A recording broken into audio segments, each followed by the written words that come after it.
have an awesome guest tonight. We have Cynthia Drayer coming on the show. She is the ex-wife of the late Phil Schneider. And anybody who is in the field of ufology, research, et cetera, knows who Phil Schneider is. He's a government structural engineer involved in building underground military bases around the United States, and also to be one of only 3 people to survive the incident that occurred in 1979 between the Great Aliens and the U.S. military forces at the Dulce underground base. We have many topics we're going to touch on tonight, and I am so pleased to welcome Cynthia Drayer on the show tonight. Welcome, Cynthia. Are you there? Yes, I am.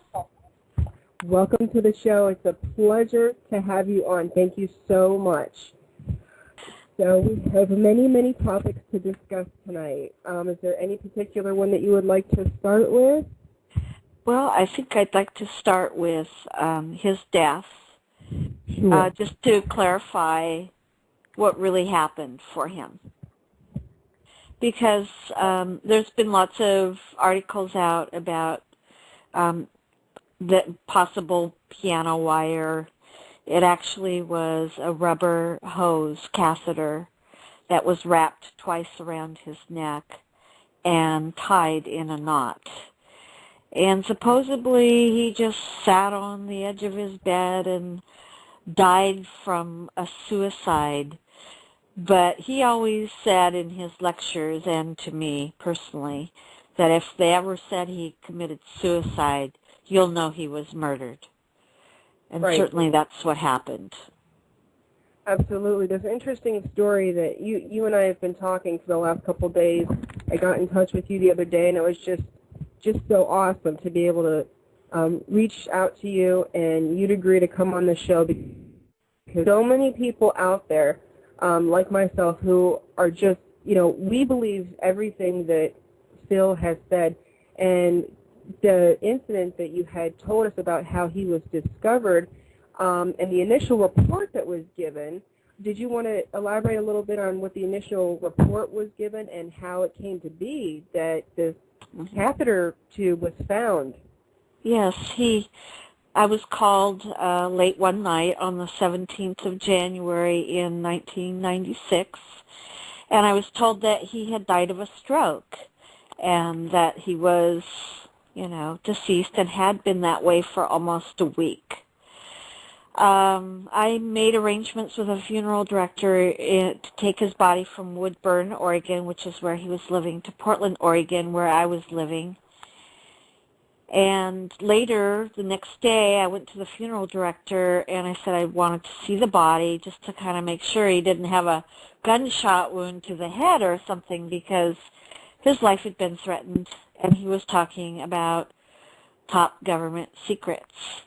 Well, the funeral director said he knew the coroner and he knew that the body would be okay, but he would check it for me. He didn't want me to have to look at it because it was decomposed a little bit there. The next day, the police called me and said his body had been taken to the medical examiner, that the funeral director had found something around his neck. The coroner had never gone to see him. Now, in Oregon, if you die at home, your body has to be examined by the coroner or his assistant, and that was never done. So that was the first clue right there that something was really wrong with his death. Later, Okay. the medical, yeah. Also, to reiterate here, you had told me that he was, there was allegations that there was a woman going to his apartment where he was living and was giving him shots for MS. Right. In Oregon, we had a special experimental program for multiple sclerosis, and Philip had been diagnosed with that, along with a multiple number of other problems that were going on for him, but in specific, that one. So he told me he was in an experimental program with the Oregon Health Sciences here in Portland, Oregon, and a nurse came in and gave him a shot every week for the multiple sclerosis experimental drug. And sometimes he would call me and he would say, you know, I really can't see Marie, his daughter, this week because the shot made him so sick. Well, after his death, I wanted to get all the medical paperwork. I went to his personal doctor, and I went to the University of Oregon's hospital, and they said he was never in their program. So he was being given shots. Yeah, he was being given shots by a nurse that was a fake. This was not an authorized program. So they had no record whatsoever of any of their nurses on their staff going to give this experimental shot to Phil. That's correct. So we have no idea was who this woman basically was. right, and I think this is the same woman that was involved with his death later on, and also that we saw after his death during when we were all together discussing his death at a church. We looked out the window, and there was this woman in the car with long blonde hair, and I'm pretty sure it was the same person that had been involved with giving him the shots. My goodness, that's just, there's so many subjects that I don't even know where to start. I know that one of the big ones, if you don't mind switching gears here real quick, to go back, so some of our listeners may not have a full knowledge of who Phil was and what he was contracted to do, what kind of work he did, and some of the things that he discovered while he was working he was a civilian contractor for the government. He was a structural engineer. He was a brilliant man. Yes, he was knew a lot very about, brilliant. I mean, he had a vast knowledge. Yeah, he was working for Morrison Knudsen, which is a company, I believe they're stationed in Idaho. And he did a lot of work with that company doing military work. So he wasn't in the military, but he was involved with the military because he was a contractor. And he was doing deep underground mountain bases. Now, he was an explosives expert, so he knew what was needed in order to get through certain rocks so that they could build these bases. And some of them were 2 miles deep. So we're talking, a lot of explosives, a lot of work getting down into a certain area and then enlarging it it's like a city down there. One of the examples that he talked to me about was in Colorado, where he went down into granite. And so they're blasting down into granite, and suddenly they came to a cavity that shouldn't have been there. So they went down to explore what was going on, what this cavity was, and it turned out to have in it a UFO and an alien body. Now, this had occurred so long ago that there was actually like quartz that had formed over the ship and the alien's body. This was the first clue that he had that aliens had been here living in the earth for probably millions of years. When we think about being invaded by aliens, forget it. They're already here and they have been here. They've been a part of our life since the beginning.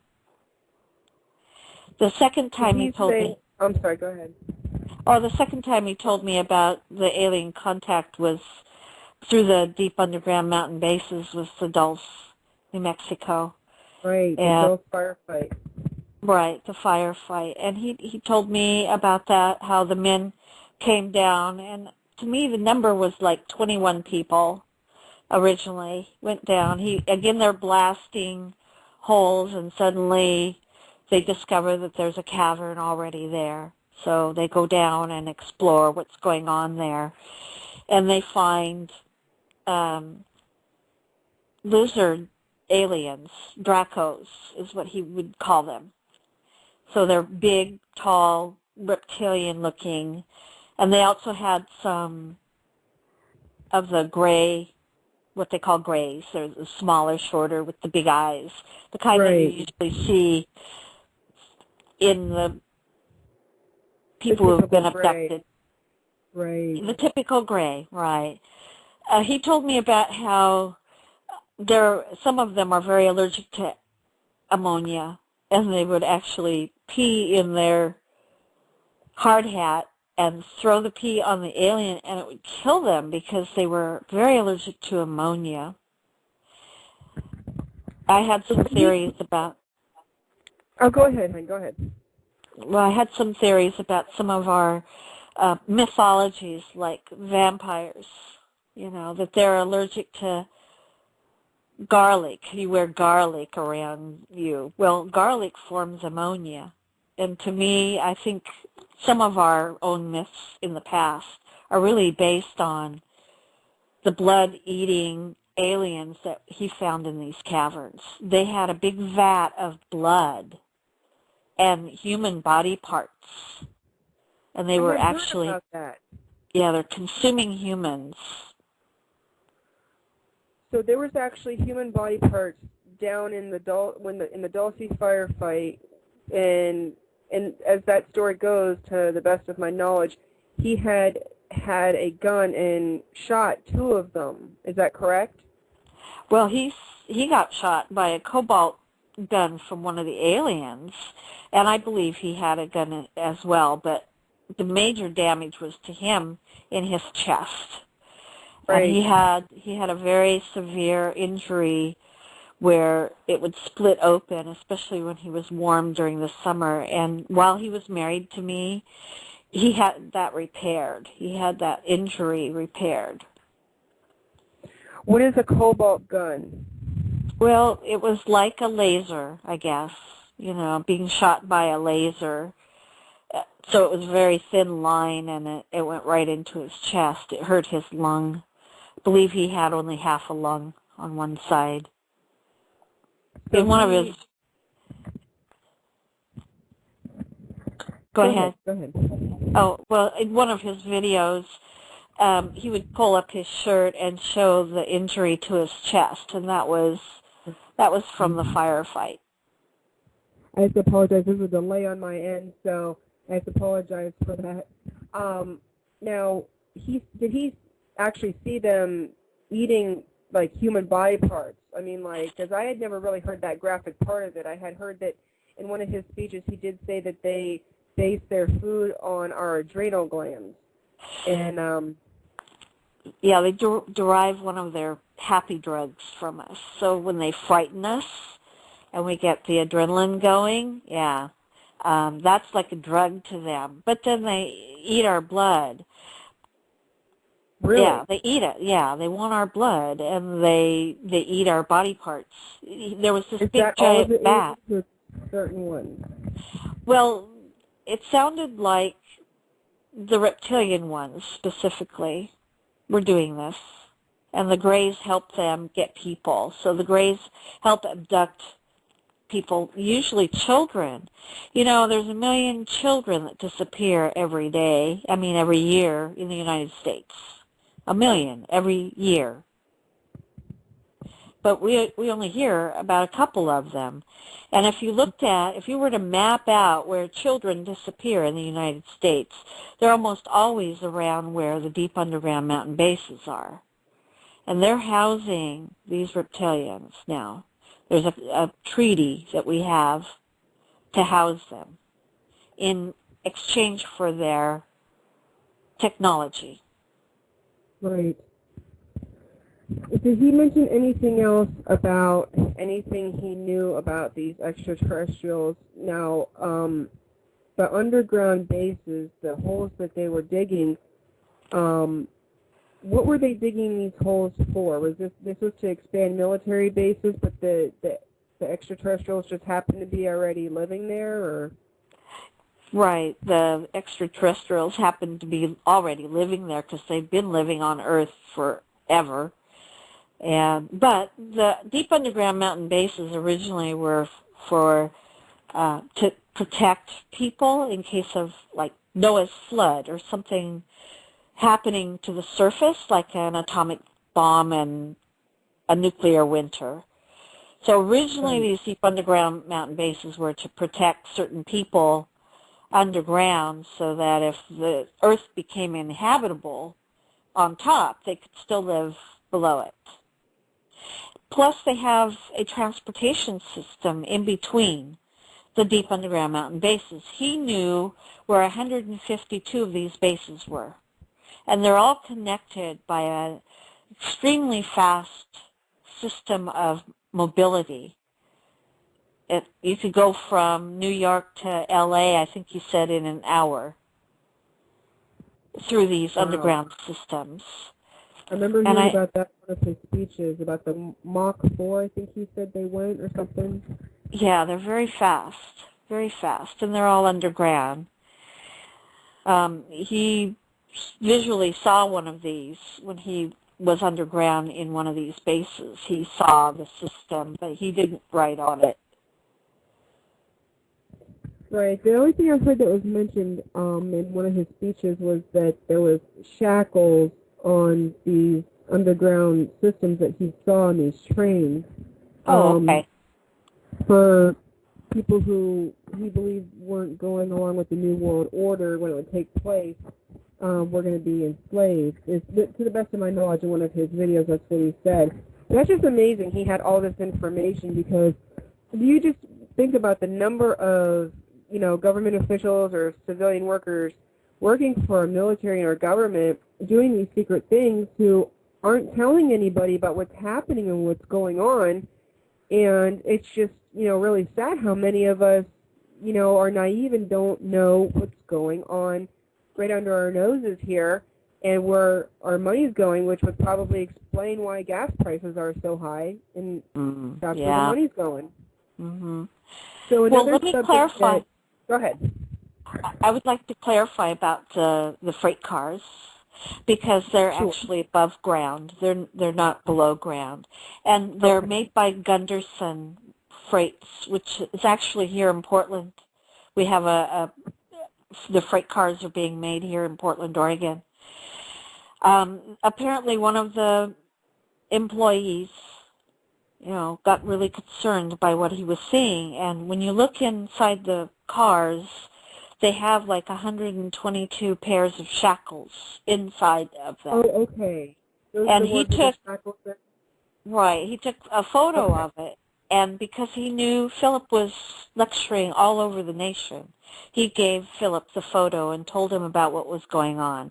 Plus, it's kind of local for us because he was from Portland. Right. And Woodburn. It's very close. These would be used for the internment camps. So if you go to the New World Order, you're going to have people who don't want it, right?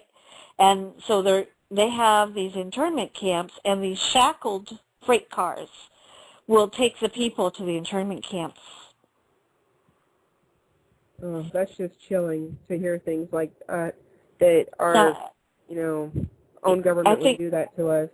I think what was most amazing about that story is after the Oklahoma bombing, they were blaming the militants for doing the bombing, and they asked to go to the Senate and talk in front of the Senate and tell them what type of organization they are, the militants.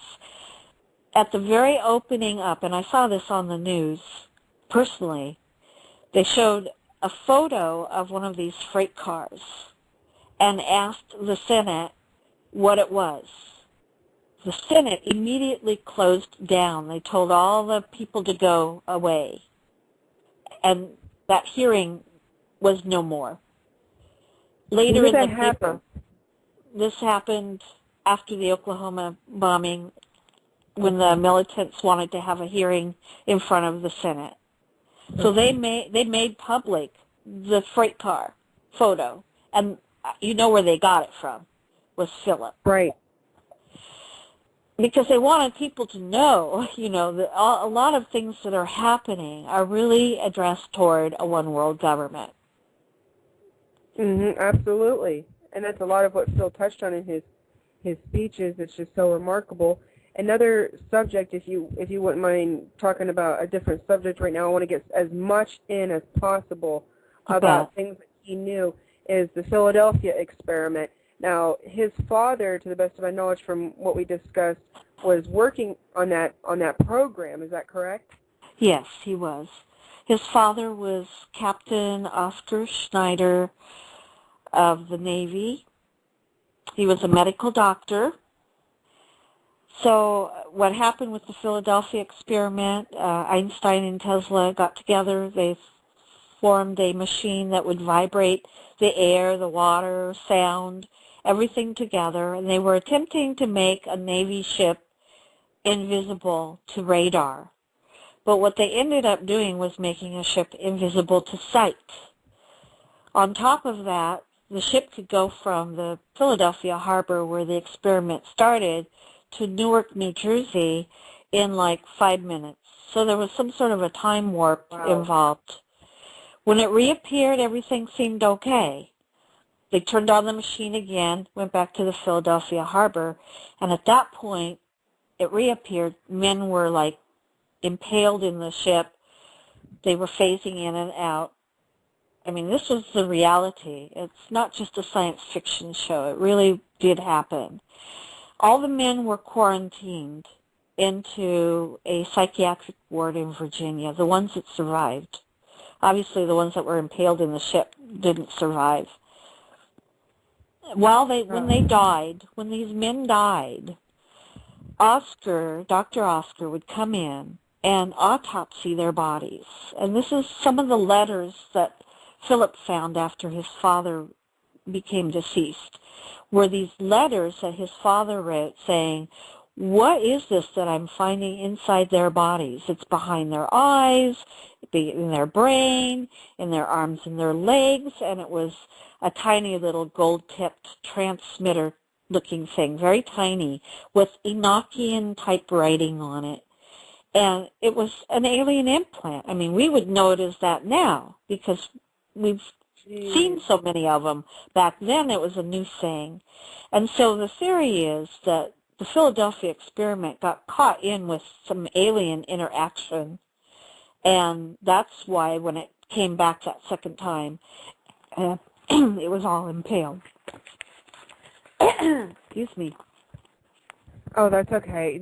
I remember hearing about that show. I think it was, oh gosh, I can't even remember what show that was, probably on the History Channel or somewhere, but I do remember hearing about that. That's a very famous incident, and I can't believe that Phil's father was involved with that. That's absolutely just stunning. And then to hear of his own account, and I know, you've told me several things about strange coincidences in your family regarding, your line, and I won't bring any of it up. I'll let you talk about it if you want to talk about it. Yes, I'd like to talk about the Operation Crossroads, because that was another experiment, Black Ops, that Oscar Schneider was involved with. So again, he's a doctor with the Navy. He's there at the Bikini Atoll with what's called Operation Crossroads, and they actually set off 2 different atomic bombs. There were ships.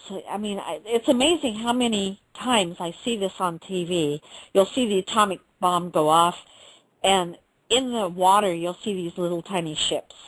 Well, those are, Navy ships that were in the experiment. They had goats and different kinds of animals on them, and after the bomb went off, Oscar would go on these ships and look at the animals and see what the radiation did to them. But in the meantime, when they set off that first bomb, photographs were taken at the top of it, and UFOs were coming up out of that Bikini Lagoon. So you had the mushroom cloud, the UFOs coming up out, and water dripping off of them. They were coming up out of the water.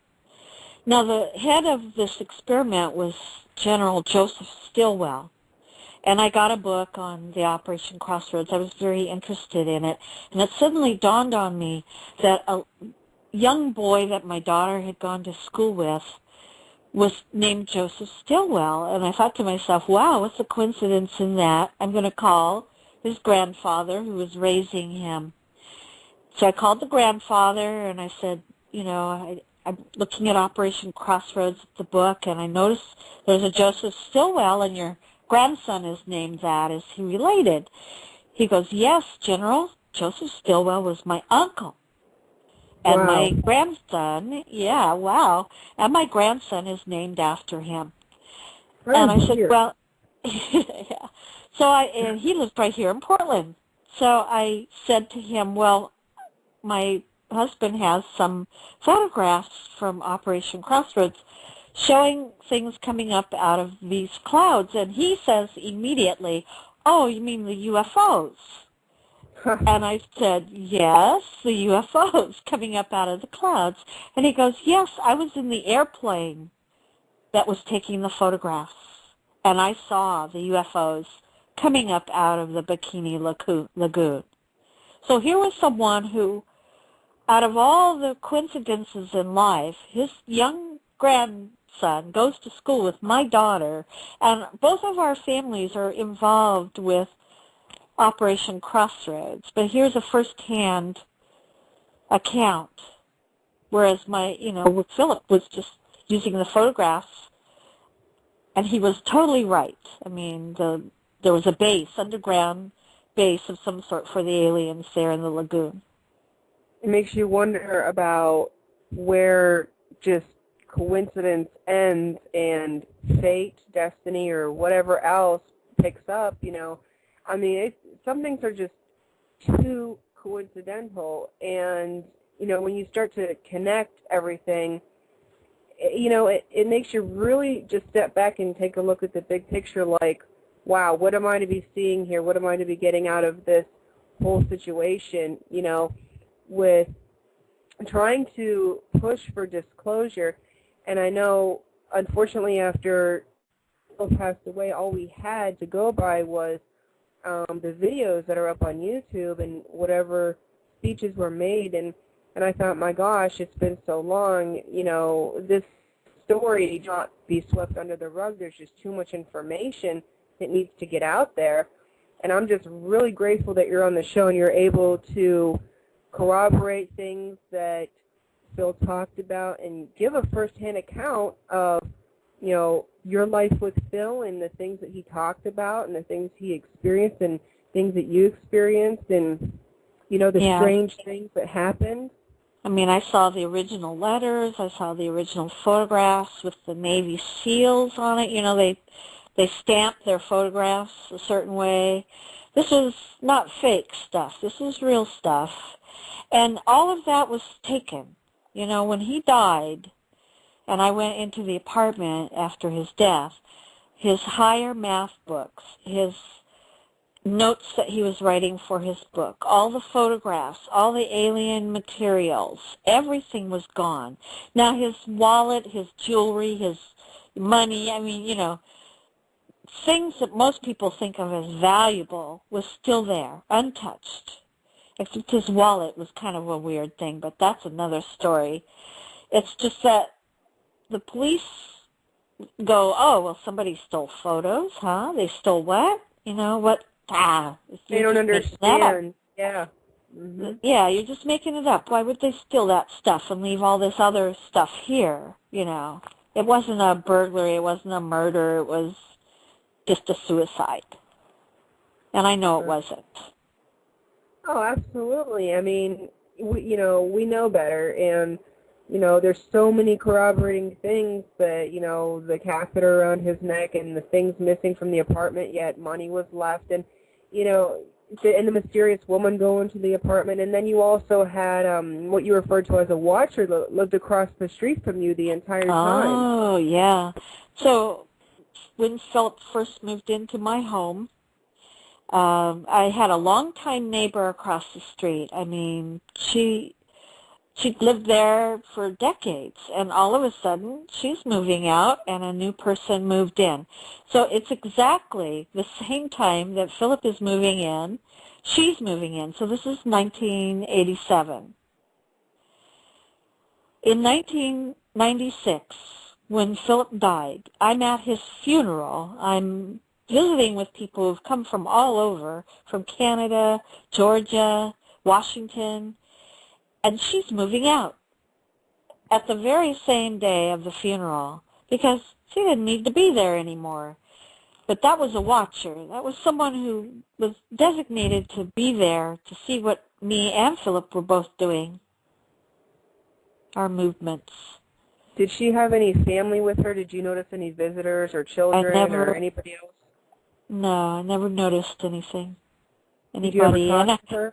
I just talked with her a little bit just to say hello. Hi, I'm Cynthia. I'm your neighbor. And, kind of what happened to the other neighbor. I was kind of curious why she had to move. Did she say why? Well, she said, she had a fire and her family decided she needed to go live on her own. I mean, live in a assisted living place. And she shouldn't be living on her own anymore. Was there anything that was suspicious about this woman other than the fact that her timing was just really bizarre? Did she have an accent, or did you notice anything that might indicate she, was really maybe from a foreign country, or did she seem physically fit? Like, was there anything that just didn't really fit the bill of, a woman like her living there alone all them years? Yeah, I just didn't have a whole lot of contact with her. But I know, again, the serendipity, the coincidences, and I knew another person who had a watcher as well. He was a lawnmower man. He could send his electrical impulses through TVs, through telephones, through computers, and basically spy on you on the other end. A guy could? Yes, right. I don't know if you've ever seen The Lawnmower Man. Again, it's a science fiction show, but I actually physically knew someone that could do that. Oh, the truth is stranger than fiction. Yes. I don't know why I'm kind of I draw interesting people to me, I guess. But Philip, he was such a brilliant man. He could figure out mathematically that the Challenger was shot out of the air. That thing did not blow up because of an O-ring. It was shot out of the atmosphere he said it was a cosmosphere that shot the Challenger out of the air. But it was because it had the first non-military person on it. If you remember the teacher. Yeah. What was you going to say, hon? I forget the name of the teacher that was on the Challenger that day, but that's why it was shot out of the air. Yeah, offhand I wouldn't know. I'd have to look that up. But, I mean, if anybody would know, he would know, definitely. I mean, he, like you said, his wealth of knowledge and things like that, people like ordinary people who don't have the education with, like, the mathematics and, what he knew about explosives, he definitely was at a higher education level than most people, I would say. And that gave him an advantage, that a wealth of knowledge, that power of knowledge. Yeah, and also he talked about the Oklahoma bombing when you talk about explosives and him knowing what caused what. He said that the Oklahoma bombing was a military explosive in one of the elevators. There actually had been 2 bombs, one on each side, that how usually you have 2 elevators opposite each other, right? So the bomb went off in one, but it didn't go off in the other. And if you can recall, when they were coming in to try and rescue people, they suddenly all started to run away because they said there was another bomb that they found. They really had found another bomb. It was in the other elevator, but it hadn't gone off. But he could tell by the U-shaped explosion, the way the building looked, that this was not just a car bomb on the outside of the building. He could tell it was in the elevator. Did he say why they would have done that? What the motive was behind it? Yes, because the very next day they were going to release all the papers from Waco. And something was going on at Waco. It was much more than just the Davidian cult. If you remember, the Davidian cult was building tunnels under their complex. Well, they found something under there that they shouldn't have. They found, yeah. So this was tied into that complex where, gosh, that was so many years ago. I'm trying to refresh my memory on it. There was mass suicides at that complex, or like, what was the story behind that one? The FBI went in and they were trying to get the people out, and instead of getting them out, they accidentally set fire to it and burnt all the rest of the people that were there in the complex. And they found them in a bus underneath. They were, had been trying to build these tunnels underneath their complex, and they found a lot of the people who had died in that tunnel area. Okay. So but the FBI basically went in and slaughtered them, yeah. So they found something? He didn't say what they found? Well, he believes they found one of the tunnels that goes to the alien complex. Oh, really? Yeah. Wow. And it just so they find out. So that gets better and better. So the Oklahoma bombing was actually to cover up what was going on for Waco. And all the federal people, the people that were in the federal government, if you look into the story, they were not in the building. Somebody knew ahead of time that was going to happen. Yeah. They knew ahead of time it was going to happen. Oh, that rings a bell. That rings a bell with, current events or within the year 2000. So it's just, it doesn't surprise me. It really doesn't. I hate to say that. So the reason Phil wanted to be a whistleblower, so to say, was due to a friend of his died, Ron Rummel? Yes, uh-huh. Did you want to tell us that? Yeah, there was a little digest that they were actually writing. Just a little digest. It was called the Alien Digest. And it got to be pretty famous. They were getting orders for it from Australia. Beachhead is another newsletter that talks about aliens and the One World Order and some of the top secret things that are going on in the world. So it was actually going out a lot into all over the United States. So for this little tiny Alien Digest, it was getting a lot of people to look at it. And all of a sudden, I remember Philip calling me up one day saying, Ron Rummel is dead. I said, Dad, what happened? Well, they found him in a park. He shot himself. He killed himself. And I said to Philip, Philip, you know Ron. He wouldn't have killed himself. What the heck? Are you sure? So he went and got the police report that showed he'd been shot with a gun, and there was blood on his hand, but not on the gun. So apparently, after he shot himself and killed himself, he wiped his gun off. Oh. Mm-hmm. Yeah. Which, of course, couldn't happen. So somebody had been there and forced him to shoot himself. And that made Philip really mad. Right. What was some of the things that was being printed in that book? Do you know what they were talking about in the book? I think they were talking about, again, how there are several theories about how the One World Order is going to happen. They're going to fake an alien attack so that we have to all get together and fight the aliens, and they're going to create laws that will allow them to put people into the concentration camps that don't agree.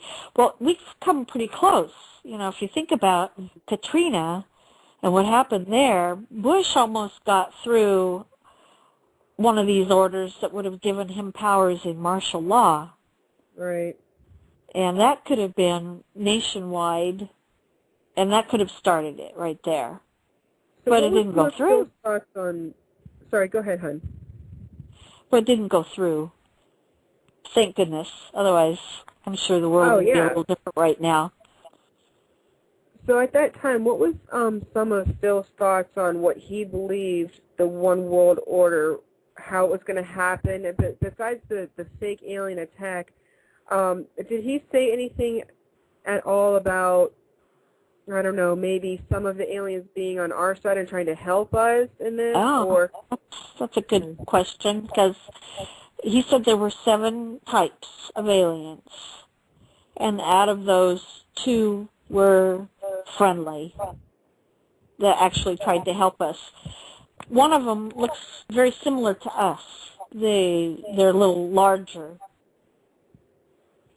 Did he say what they were called? He said they were from the Pleiades. Oh, the Pleiades. So the aliens that were from the Pleiades looked more like us and were more friendly to us.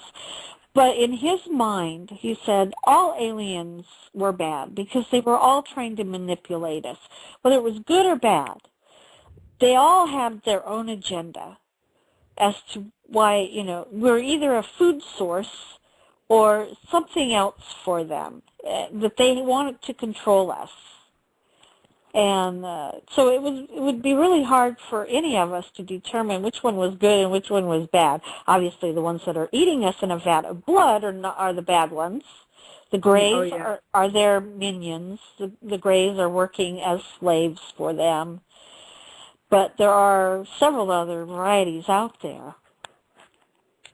I remember in one of Phil's speeches he talked about actually knowing about one or some of the aliens that were working with us along to help us with our technology. Right, and I don't know whether helping us with our technology is helping us. There was an agreement, a treaty that would allow them to abduct a certain number of humans in exchange for them sharing their technology with us. So they had to give a list of all these people that they abducted to the government, so they were allowed to do it. However, the government found out that they were abducting a whole lot more than what they were giving them. So there's about 15 million people in the United States that have been abducted. Well, it doesn't surprise me, and I just can't fathom how, that's how, the audacity of, it's a shame not everybody in our government can possibly be that bad, but you got to think about the ones that did that treaty with those extraterrestrials. You're going to make a deal with somebody who's far beyond your mental capacity and your intelligence, and you think they're going to abide by this treaty, and it's almost like making a treaty with, an ant or a cockroach. I hate to refer to the human race as that, but that's probably what a lot of them, look at us at, because with the technology that they possess to have the stealth to come into your home and without, alerting neighbors or anyone else through locked doors, security systems, security dogs or whatever, and manipulate your mind in such a way that you either think you had a dream or a deceased relative or something else that you thought was entering your home, and it's them. And it just blows my mind that, we would think, oh, well, give us your technology and we'll give you some humans. And I can't believe they think that the extraterrestrials would actually go along with that. So it doesn't surprise me that it ended up the way it did and they lost control over the situation.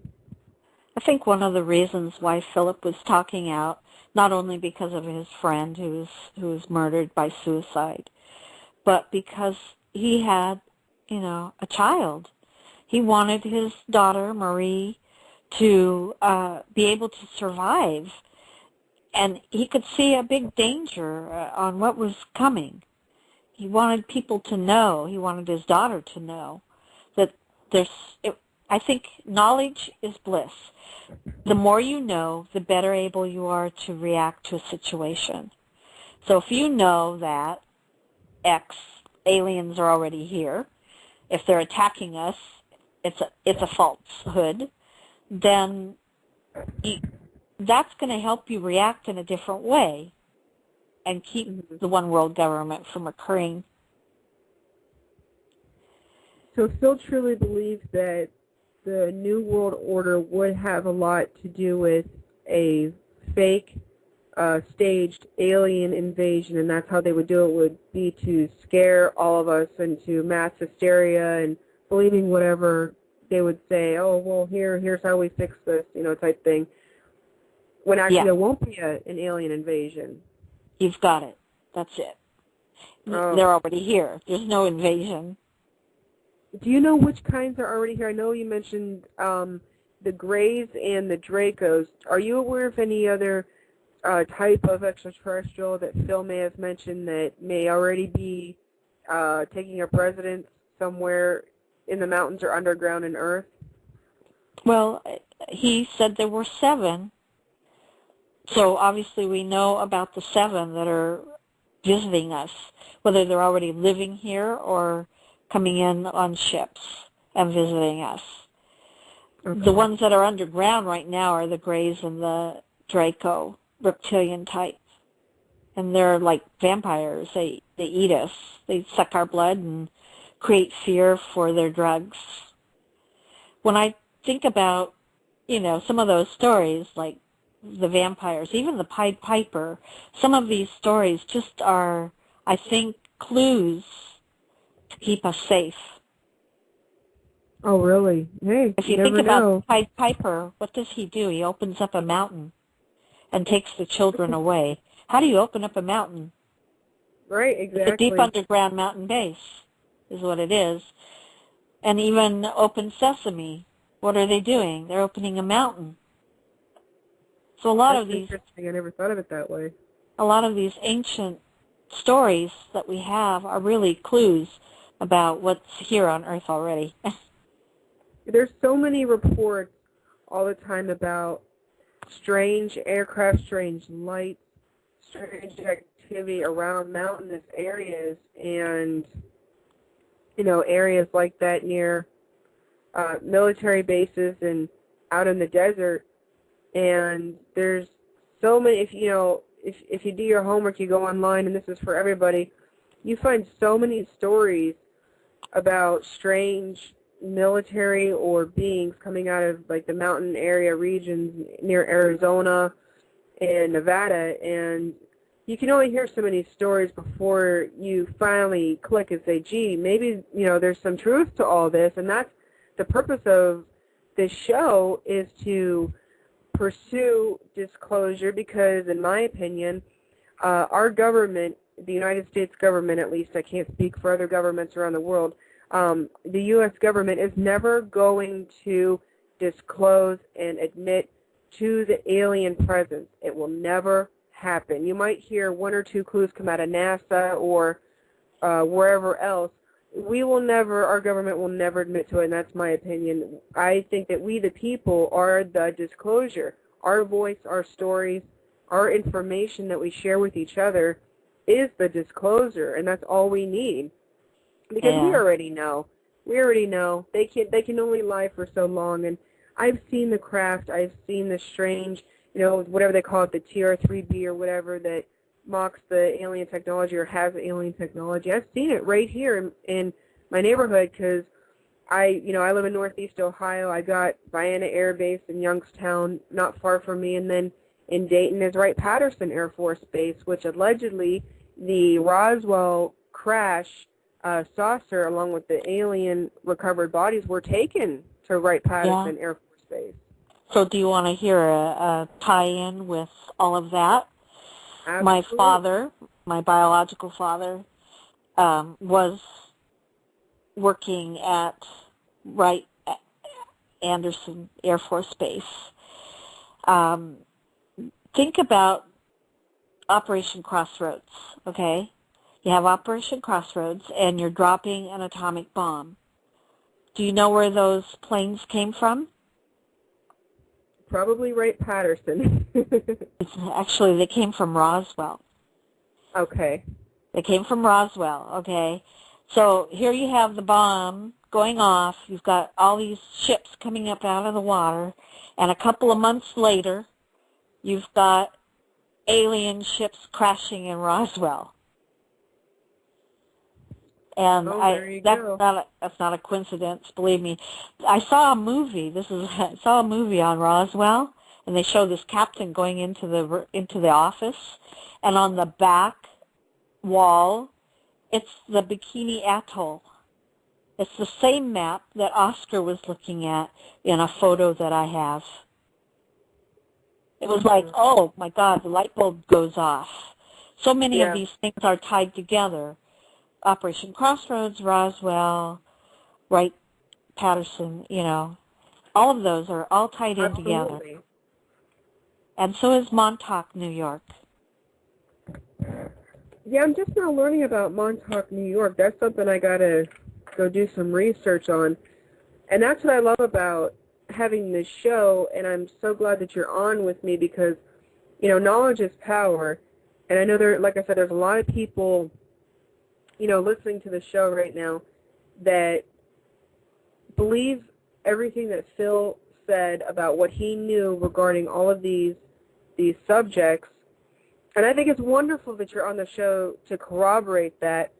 And anything else that you could tell us that we may not already know about that you think we would benefit from. I know it's been a long time. I know a lot of it is probably difficult to remember at this point. But anything else you could tell us about anything he may have talked about regarding any of these subjects of importance that we could, benefit from? You mentioned that you've seen craft and what have you. Philip was talking to his brother at a Thanksgiving gathering, and I was kind of new to Groom Lake, Area 51. I really didn't know that much about it, and they were talking about it.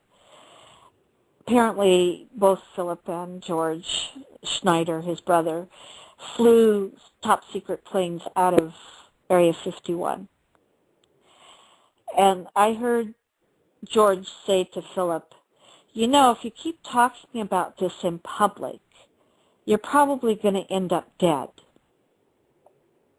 Wow. So I kind of heard that and went, oh, yuck. That there was. You mean talking about like the aircraft, talking about the top secret aircraft? Yeah. One of the first programs he gave was about the B-12 and the stealth planes. He gave a talk at the Bigfoot Society. and he was talking about these top secret planes. And his brother was giving him a warning that, if he kept talking about all this stuff, he was going to end up dead. Yeah, that's probably not very smart of our military to be flying these secret aircraft over residential neighborhoods, especially, at night and on, holidays. There was an incident I had mentioned on my show before, 2 Halloweens ago. I had seen, it was probably, I can't be sure of what it was. It was definitely high-tech, whatever this craft was. It glowed bright orange and hovered for an extended period of time above the neighborhood, and then proceeded to shut the orange light off or whatever was causing it to glow bright orange. And then it flew over the street I was walking up, and, it either had a chevron shape or a triangular shape, and I can't recall because the back end of it was very hard to see because there was a strobing light going back and forth on the back. And I just remember this craft making little to no noise. There was just like a windy whooshing sound when it went overhead, and a big white light on the front of it, and I believe a blue light on each of the wingtips on each side. And I just remember thinking to myself, why would this aircraft, if it's a secret government aircraft, be hovering over my neighborhood when it's still kind of daylight out on a holiday where everybody's outside? I don't get it. If they want it to be secret, why are they doing that, I think they want to know how the public's going to react to stuff like that. You think it was sort of like a stage then? Yeah. I keep thinking back to when we landed on Mars for the first time. You probably weren't alive then, I don't know. but I was watching TV. I mean, it was like the first walk on the moon. This was the first landing on Mars. They had this little machine go out and take the soil and analyze it, and it said life. It had found evidence of life on it. And immediately you got this response from NASA saying, oh, it wasn't life, it was just a chemical reaction, blah, blah, blah. But Right. I know they found life, and they just didn't want to tell us.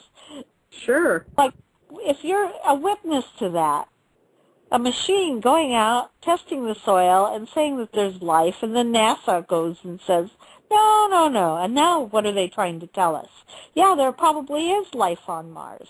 They've been preparing us for years to try and accept the fact that we're not the only living things out there. Yep, just like those photographs of the moon surface about the alleged base that's, there's vents coming out of the surface of the moon. Yeah, yeah.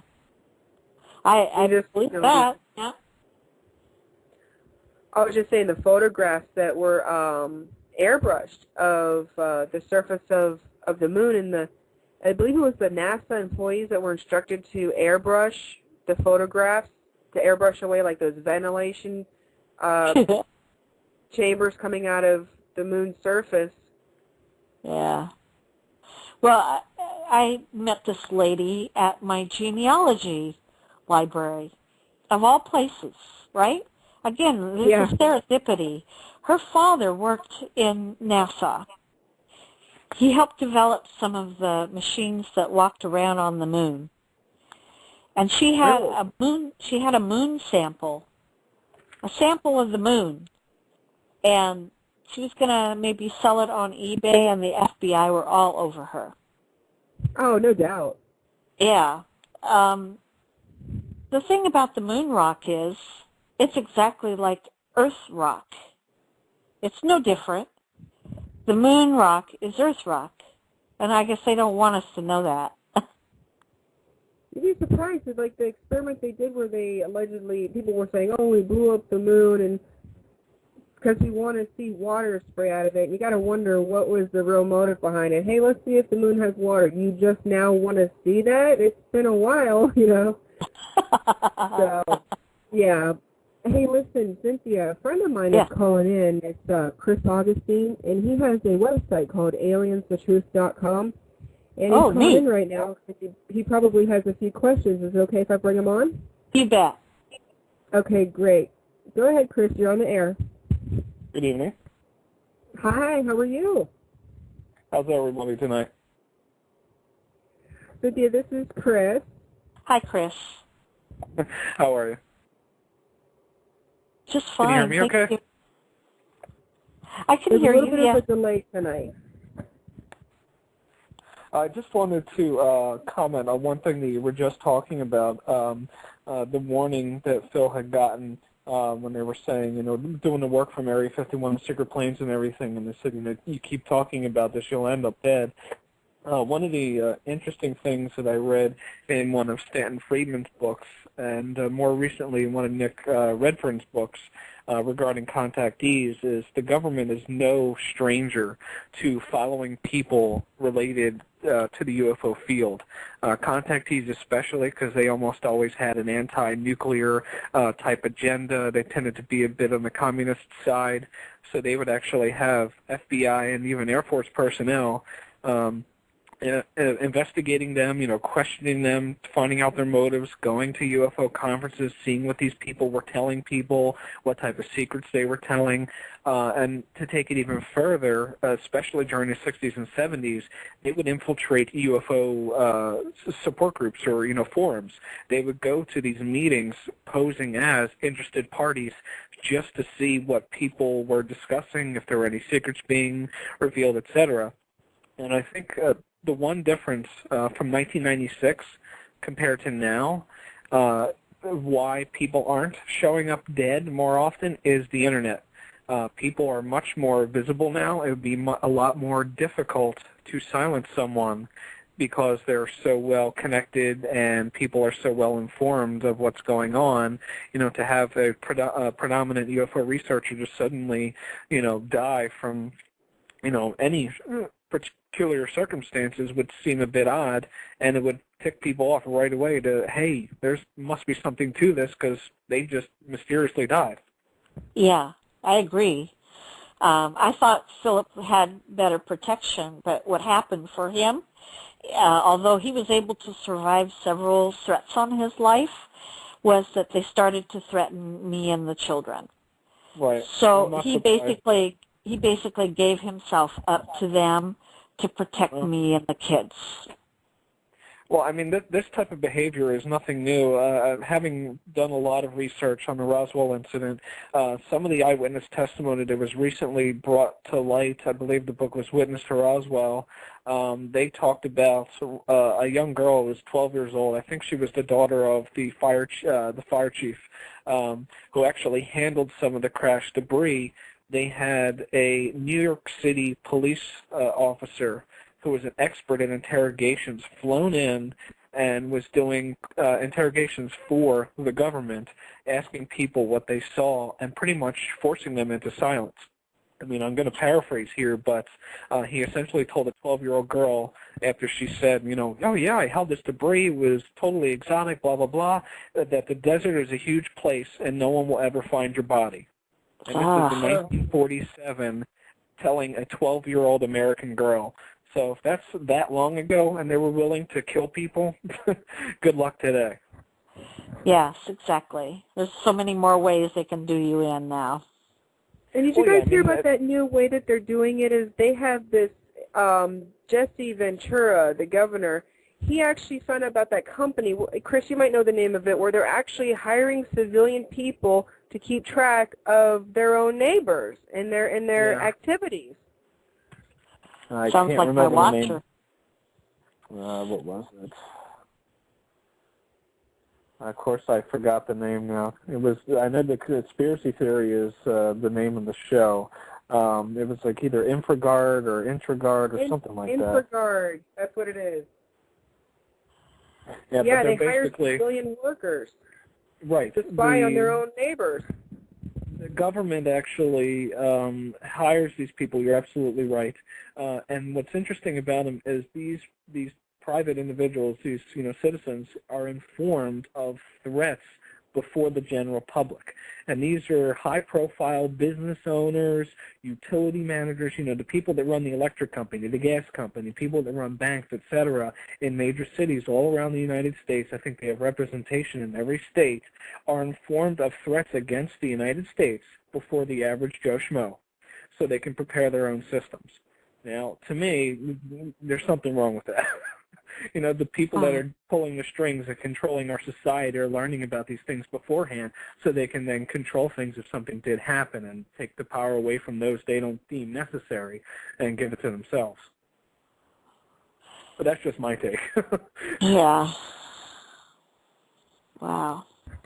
Yeah, but it is an interesting show, and it's obviously a bit of showmanship, and if you've never seen it, it's a little over the top with his investigative style. Obviously likes to use a bit of muscle, having the history and weightlifting and wrestling and whatnot. But, I mean, it does bring a lot of information to light, and they haven't done anything on UFOs yet. But one thing they did do recently, I believe it was talking about secret underground bases and bunkers for Doomsday, like 2012, potential whatever. And I think it's underneath the Denver airport. Oh, yeah. Apparently it's one of the biggest underground bases ever. And they've removed, I think it was more dirt and rock than the entire length of the airport on top. So nobody knows, why all this is being excavated. I mean, it's humongous.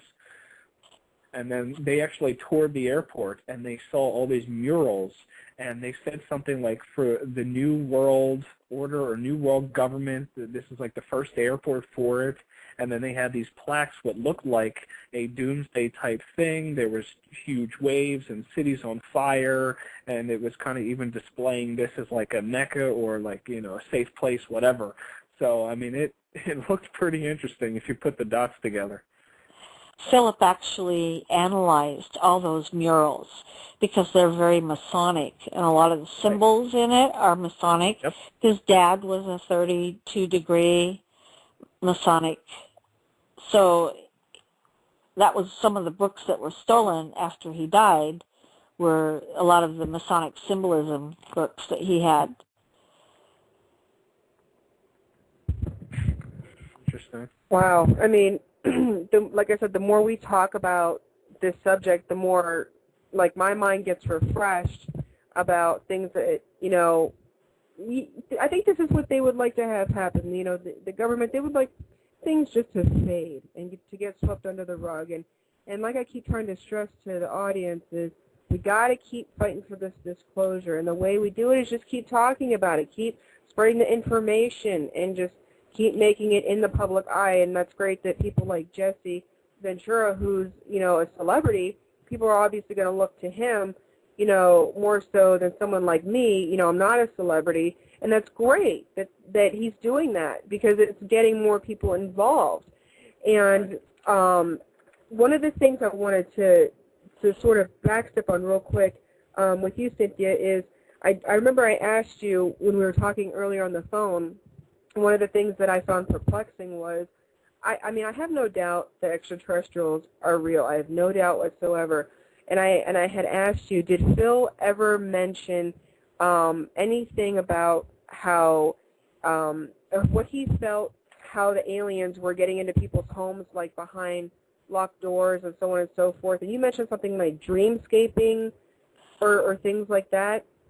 Yeah, I mean, there's remote viewing and dreamscaping, but I think for the aliens, they have a interdimensional ability to actually go through walls, buildings. I mean, they can do things because it's a vibration. It's kind of like a transformer on Star Trek. They can go through places, but I've seen them walk through doors and walls in my own home. But Which luckily I didn't get abducted. Yeah, I didn't get abducted. They came through, though. They were the Greys, yeah. Oh, wow. I mean, that's just chilling, you know.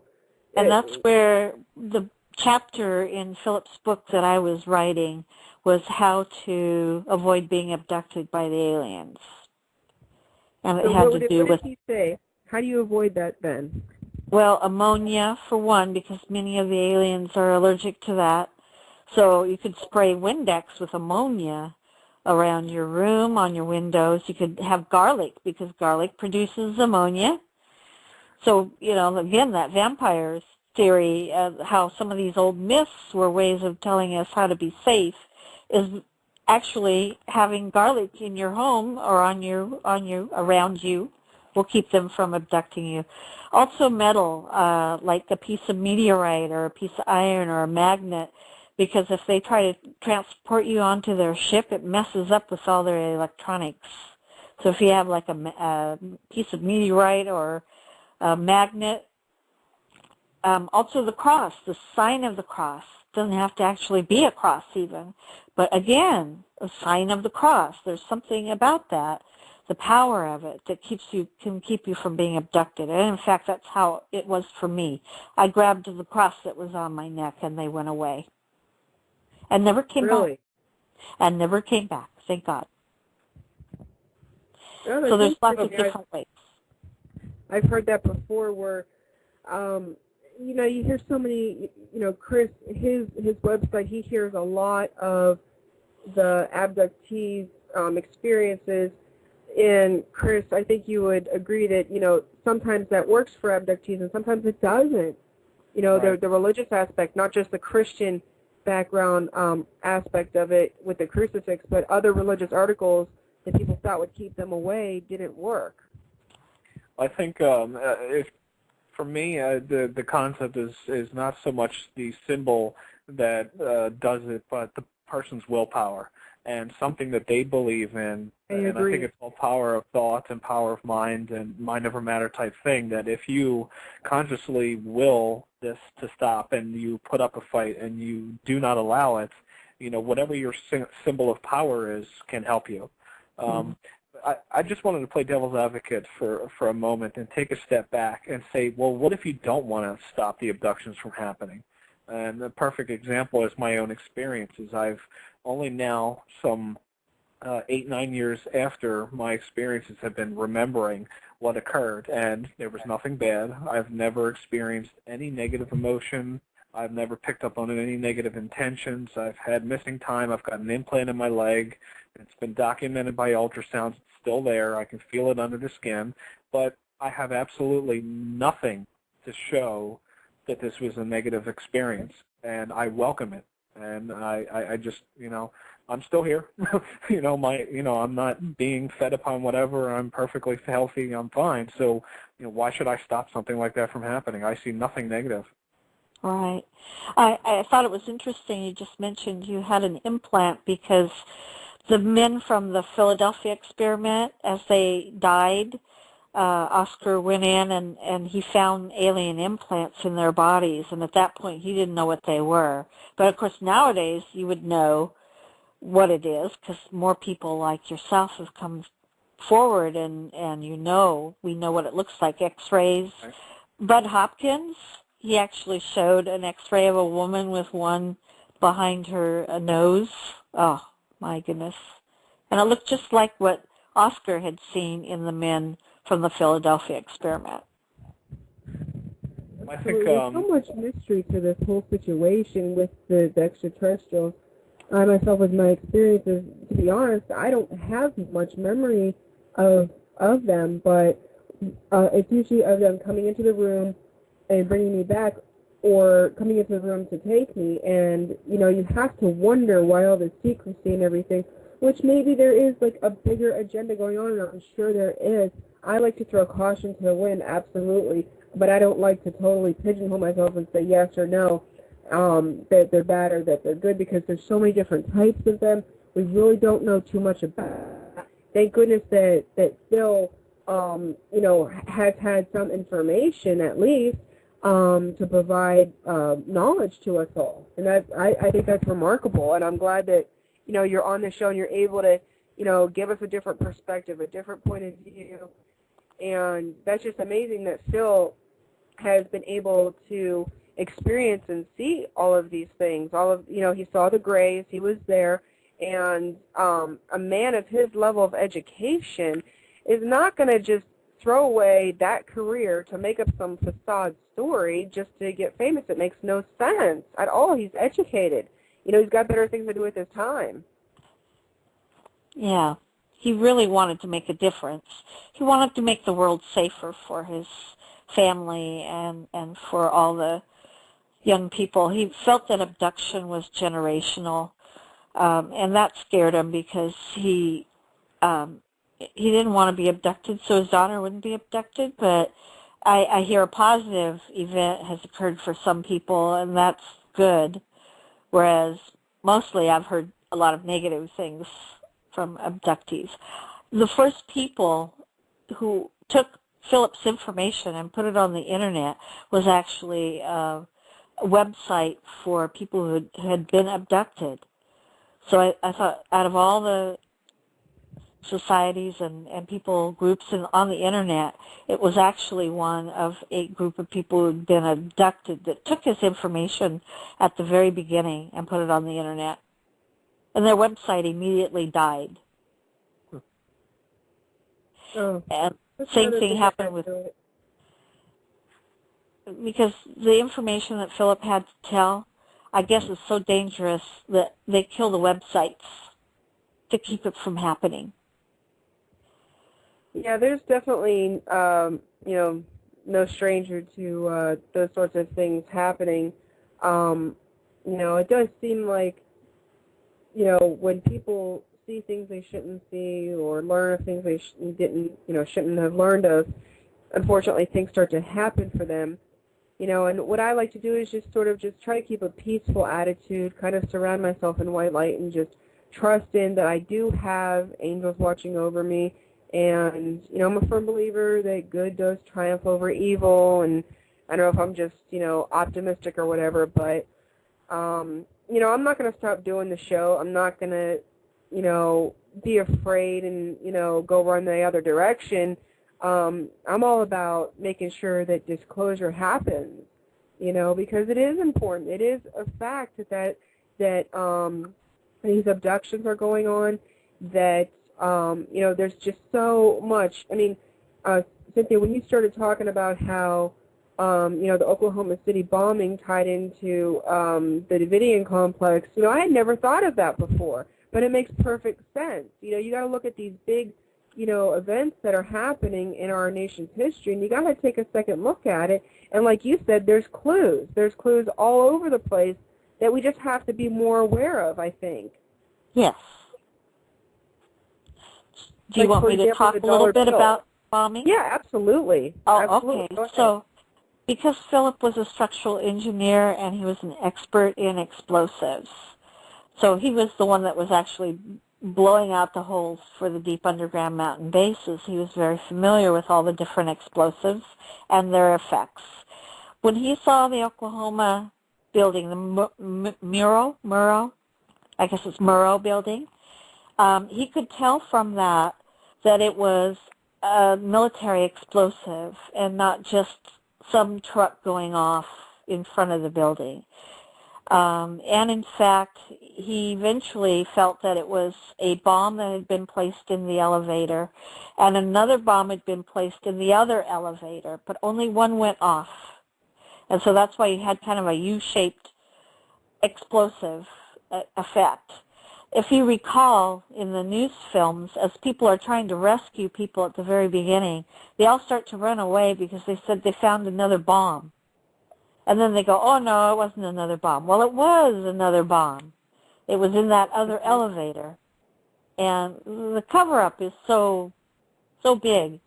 The reason why that bomb was exploded is because the next day they were going to bring out all the information about Waco, the Davidian cult, and what happened at that compound. And so what was happening at that compound? Well, if you remember, they were building tunnels under their compound, and they had a bus down there and all sorts of, they were building things under their complex, and they found something that they shouldn't have found. Something to do with the aliens and the tunnels that were under there for them. And I think that's why they were killed, and that's why the Oklahoma City bombing occurred. Right. Well, Chris and Cynthia, we got about 10 minutes left in the show. Is there anything in particular that either of you wanted to talk about before we go off the air and close it out for the night? I could talk about the Gunderson freight cars. Sure, that's fine. Okay. Chris, did you have anything? No, I just wanted to thank you for the discussion. I'm going to hang up and just continue to listen online. So, well, thanks again. Okay, Chris. Okay, thanks, Chris. Sure. Well, I know the Gunderson freight cars are a local thing here in Portland, Oregon, and one of the employees was really concerned because the freight cars had human shackles in them, about 122 pairs of human shackles in a freight car. And so he took a photo of that, went and talked with Philip. A lot of things came to Philip that way because he was lecturing all over the United States. People who had wanted to make known odd things would come to him and say, would you talk about this? Because people need to know what's going on. And so he took the photo, he took the information, and made it a part of his lectures. And he was feeling that when the government tries to go to the one world government, there's going to be a lot of people who are not going to agree with that. And these freight cars are being made to take those people who disagree to the internment camps that are already set up throughout the United States. And there's enough of these freight cars for 15 million people. which is the estimate. I've seen a lot of that online, along with the mass graves and the multiple, that FEMA had ordered these plastic containers just stacked up. You could go on YouTube and you can actually find those videos of these. You know, you got to wonder what they're digging all these graves for. I know one of the excuses was, well, our memorial cemeteries for our soldiers are filling up and we need to make more room. And, you know, you have to look at, there's all these, you know, these giant plastic containers that you can fit a person in, just stacked, like Dixie cups in rows, you know, in various states. Well, I know after the Oklahoma bombing, there was a special meeting by the militants with the Senate because the militants were being blamed for the Oklahoma bombing, and they wanted to, you know, clear out who they were and that they didn't do that. The Senate agreed to it. That was interesting. So they came together, and it was televised on TV. And the very first thing the militant brought out was a photo of this Gunderson freight car with the shackles. And they go, Senator, do you know what this is? You know, it looks like a freight car with human shackles. And that senator got so upset, he closed off the meeting, and that was it. Now, in the Oregonian, which is the local paper here in Portland, it said about, oh, this is a new type of constraint for cars in a freight car. Yeah, 122 shackles is going to be used for cars to secure them in a freight car, I'm just sure. But that was the explanation they gave in the paper. So I hear that your daughter is sort of like carrying on Phil's legacy. She's getting involved in you know, his works and the videos of him. Yeah.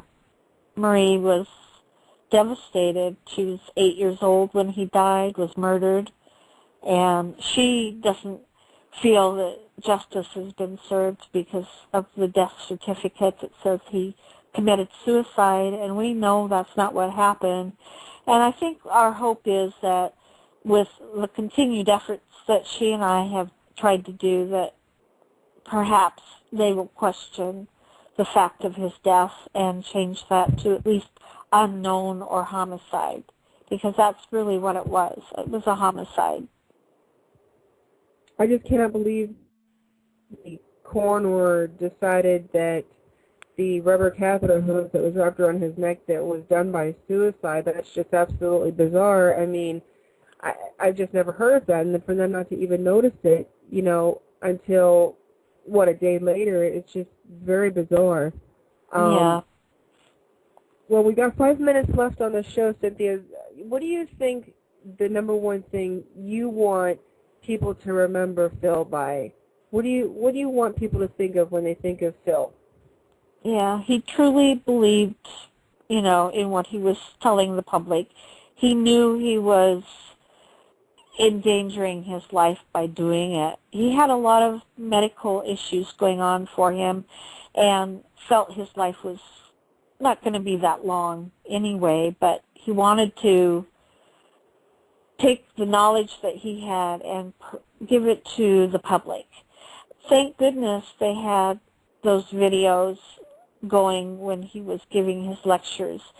I feel sad, though, that they didn't show more details of, like, the photos that he was showing or the medals, or, I mean, you don't see the real detail that I saw in the original photos and the original paperwork that he had. And that all of that is gone now makes it really hard to say, hey, you know, it's all truthful. Well, where's the evidence? Well, you know, it's gone. They took it. He didn't leave anything to you or to your daughter, any evidence at all of... No, I mean, well, let's say if I had anything, I gave it away. Right? Okay. I didn't want to endanger me or the kids. We'd already been threatened by him being dead. You know, I mean, he gave himself up to protect me, to protect the kids, I have a son and a daughter, and he didn't want anything to happen to us, and the threat was that if he didn't give himself up to them, because he'd been able to escape them time after time, then they knew where I worked. They knew where the kids went to daycare. They knew where they went to school. That was the threat. So I can't even imagine the fear you guys must have felt knowing that Phil was, doing these works and that you guys were being watched and everything. And I just want to thank you and, your children for trying to carry on, Phil's legacy and his work. And it's unfortunate that, all of the evidence was stolen, and, hopefully maybe someday, somehow, some of it will, be recovered somehow. But, what's important is you're here to tell the story and keep it going.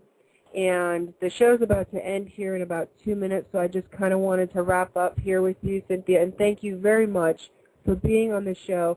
And if one of our listeners wants to get in touch with you further to maybe, ask you some questions that they would feel more comfortable just contacting you, is there an email or something you can give out that you wouldn't mind people just, emailing you some questions, like? Sure. Email would be a good way because it's tough with my phone. So it's CIM, as in mother, B as in boy, D as in dog, at Comcast.net. And I don't go on there very often, so if it takes a little while, I'm sure you won't mind. But I was very honored to be on your show today, and thank you for remembering Philip and his work.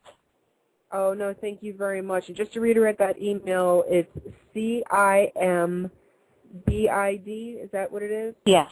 Uh-huh. Okay. At Comcast. Yes.